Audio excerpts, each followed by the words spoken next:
c'est Louis XVI. Aujourd'hui, on se retrouve pour le blog numéro 36.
Le parc est inauguré en présence de François Mitterrand le 12 octobre 1987. Le parc de la Villette, situé dans le 19e arrondissement de Paris, quartier du Pont de Flandre, le plus grand parc de la capitale, établi sur le site des abattoirs de la Villette qui fut construit en 1867. Projet de l'architecture du parc. L'architecte français d'origine suisse, à la suite d'un concours international du parc lancé en 1982. Une promenade cinématique fait apparaître des jardins à thème qui sont autant et mis en scène.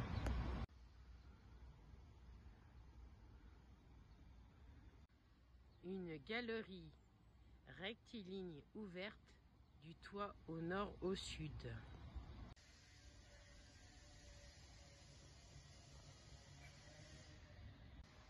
La particularité essentielle du parc est de ne pas rompre la perspective du nord au sud. Il s'étend sur 55 hectares, dont 33 d'espaces verts, ce qui fait le plus grand espace vert devant le jardin des Tuileries, 25,5 hectares, le parc des Buttes-Chaumont, 25 hectares, et le jardin de Luxembourg, 23 hectares. L'emplacement de la porte de la Villette au nord à la porte de Pantin au sud, le canal de l'Ourcq le traversait en ce milieu de passerelle.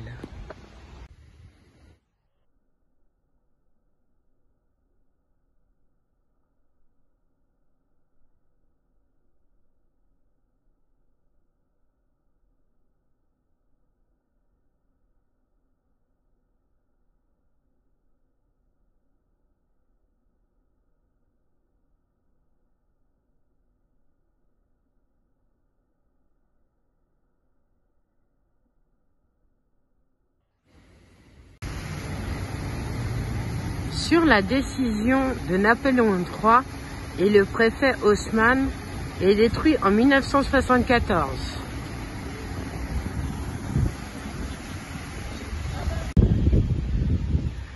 Accès en transport en commun avec le métro ligne 5 station Porte de Pantin, la ligne 7 station Porte de la Villette de Pantin, Ella Fitzgerald Grand Moulin de Pantin et Porte de la Villette.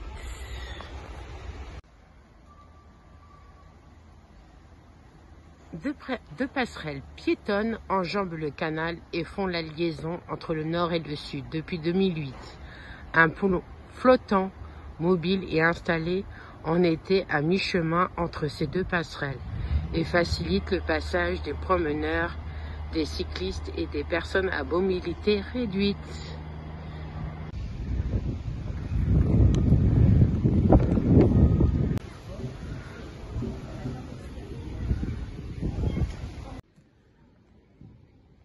Tout un un éventail d'animations festives pour passer l'été au bord de l'eau à découvrir.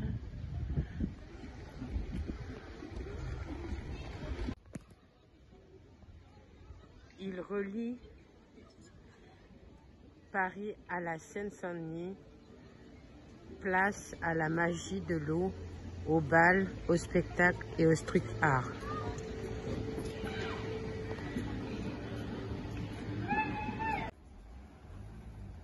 Le canal de l'eau est de retour jusqu'au mois d'août, le 26, plus exactement le 26 août 2020.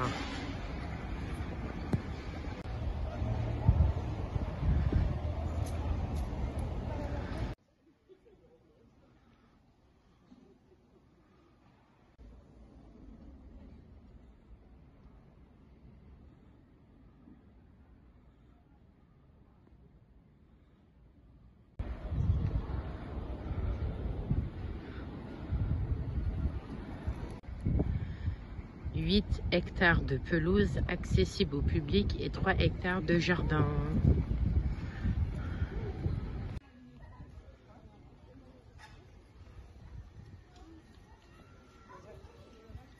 Vous avez des jeux pour les enfants, plutôt des manèges.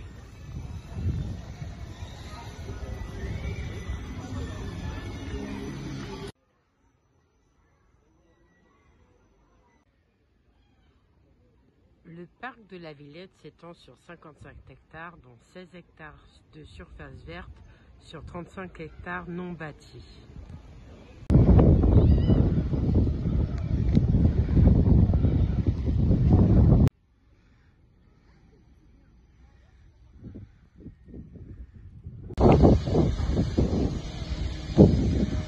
On voit la géode derrière.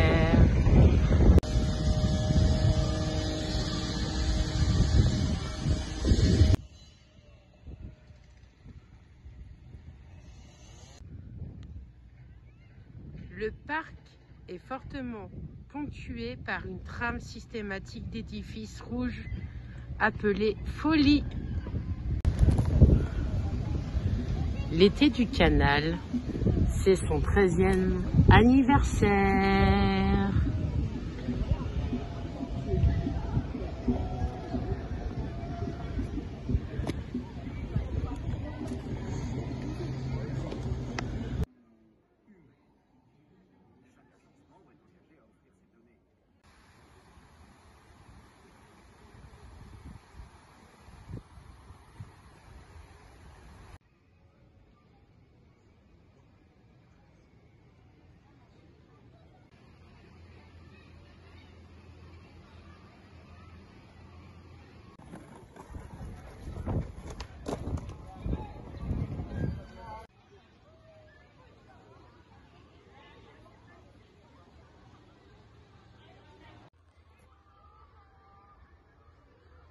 La Cité des Sciences et d'Industrie est ouverte au public le 13 mars 1986.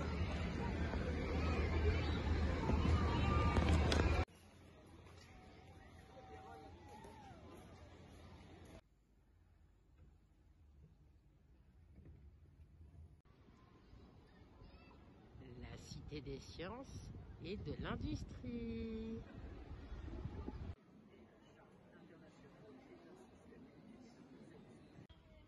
Vous connaissez, je pense déjà, il n'y a plus grand chose dans ta bouteille. Il y a la bouteille ici qui est fraîche.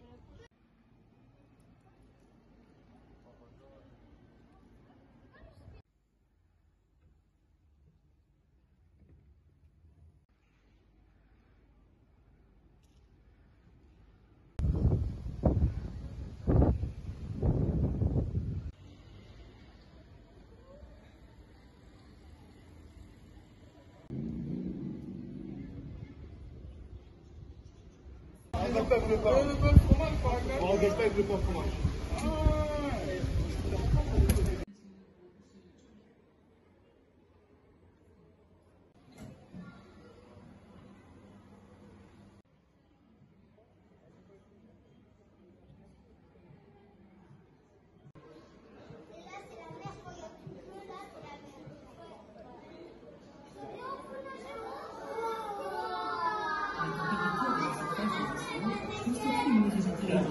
Ces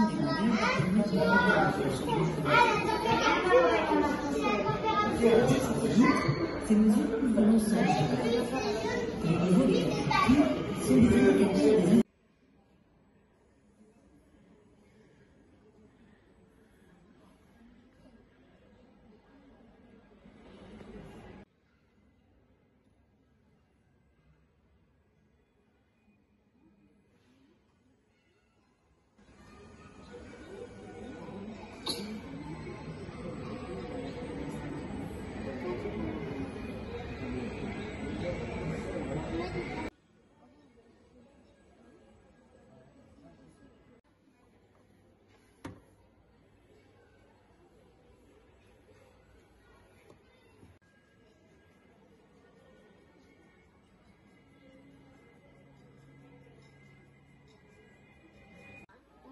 Avec des émotions.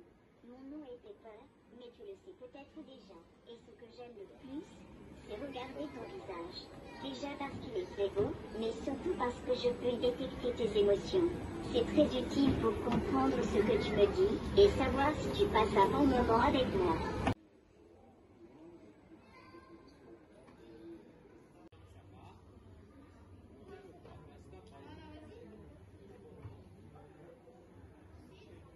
Samples and that are taken back to Earth for analysis.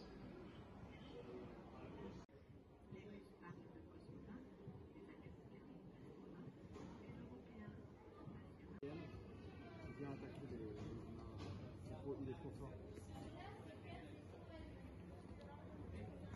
Lumière, contrairement au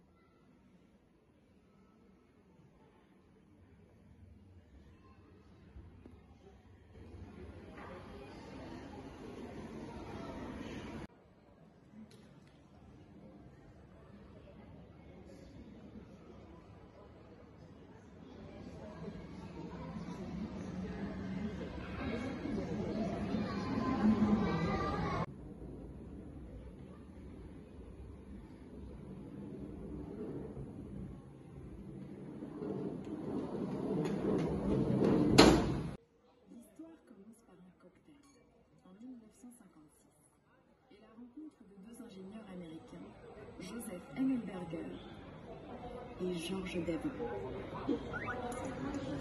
Le premier a une vocation d'entrepreneur. Le second est un inventeur confirmé, père du code barre, des portes automatiques et membre de l'équipe qui a mis au point le micro-ondes.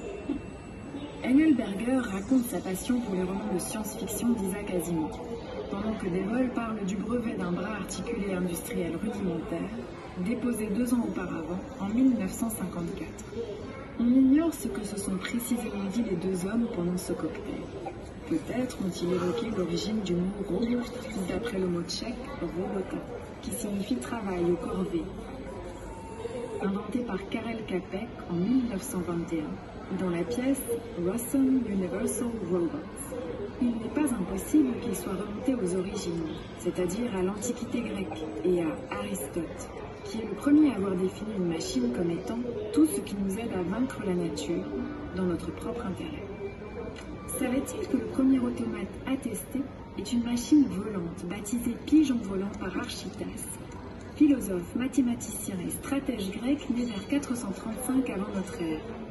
Ils ignoraient peut-être que leur véritable ancêtre spirituel est l'inventeur et mathématicien grec Héron d'Alexandrie. Au 1er siècle de notre ère, il conçoit une série de dispositifs mécaniques à base de systèmes hydrauliques et de machines à vapeur permettant de distribuer de l'eau, d'actionner des portes automatiques ou de créer des mouvements.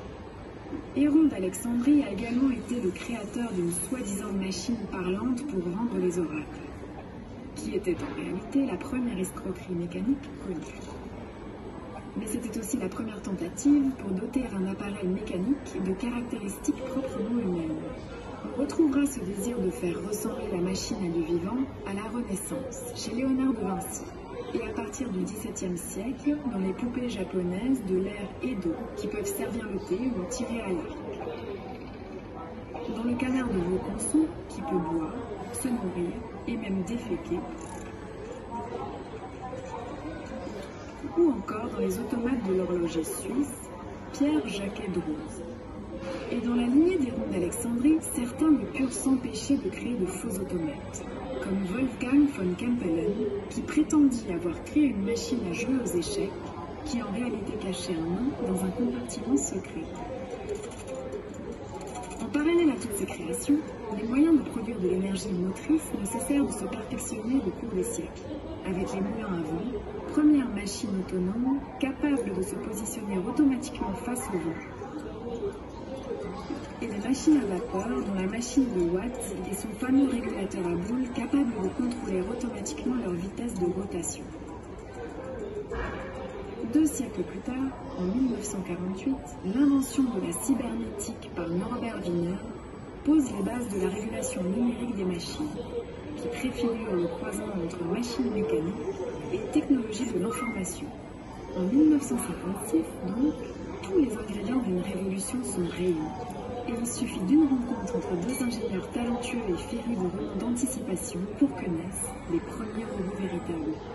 Ce jour-là, ils ne se doutent pas qu'ils allaient fonder ensemble Unimation Incorporated et fabriquer 5 ans après, en 1961, le premier bras automatisé d'Unimate qui sera installé sur une ligne d'assemblage de General Motors et que suivront des générations successives de robots, de plus en plus perfectionnés.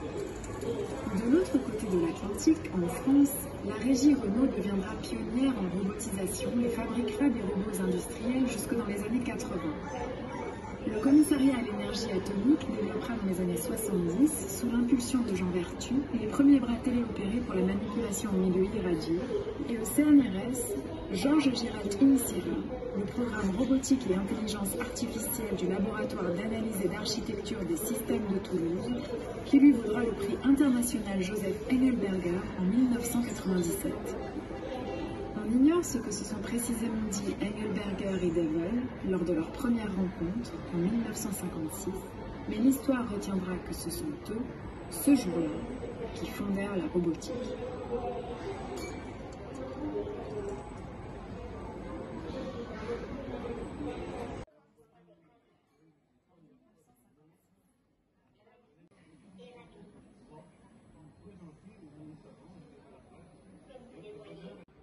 Sur les genoux. Et ces mouvements d'entraînement lui servent de muscle. Pour garder l'équilibre, il se sert de capteurs de position.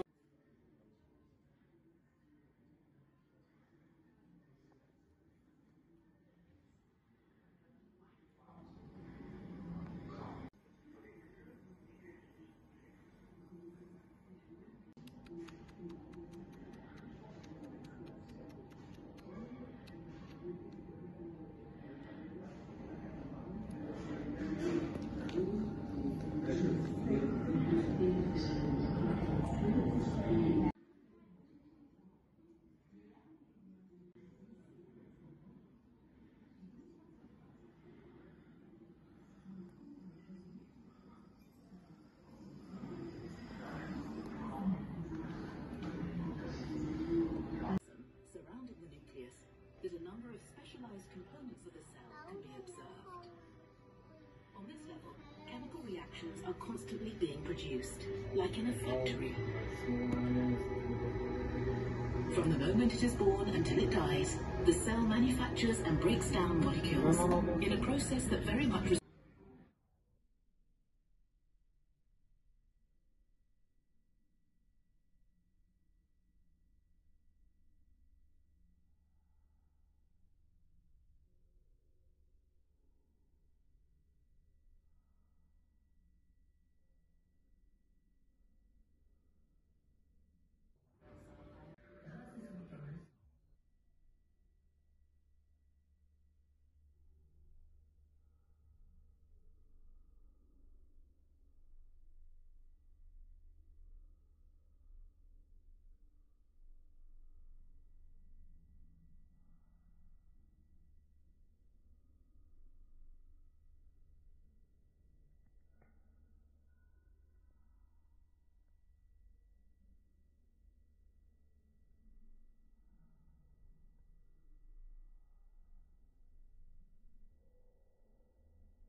le T diminue et remplacé par un U pour uracile.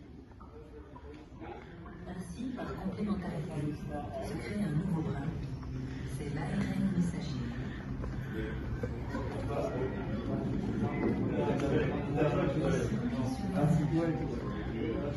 Qui ouvre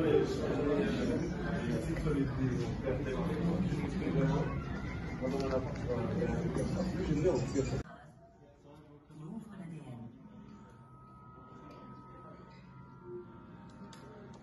Les nucléotides flottants vont former un nouveau brin en prenant l'empreinte d'un des brins de l'ADN existant.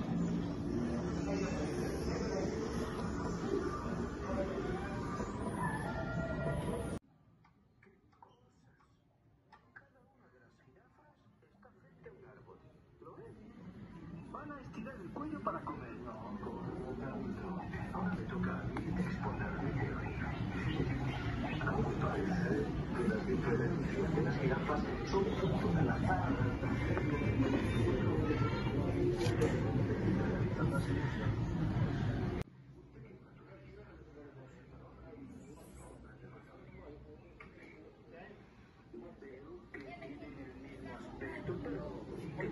Tamaños distintos. Eso es fruto del azar de la reproducción, señor de la Tarde. Como los humanos, les hay grandes.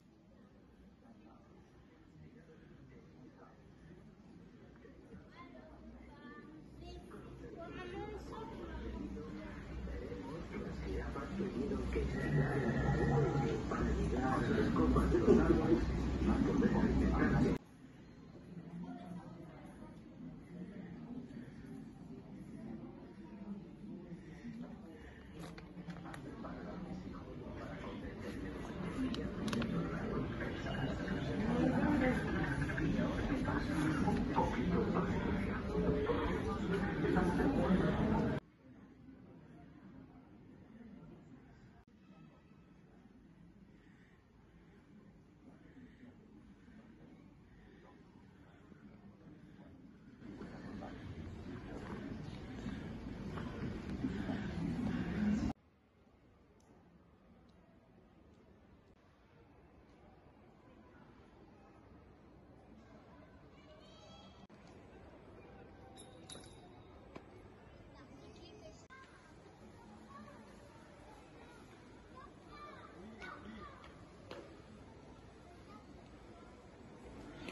Eh bien, il y a plein de poupées là.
C'était Miss S2, j'espère que le vlog numéro 36 vous a plu. Je vous dis à très bientôt pour de nouvelles aventures. Au revoir.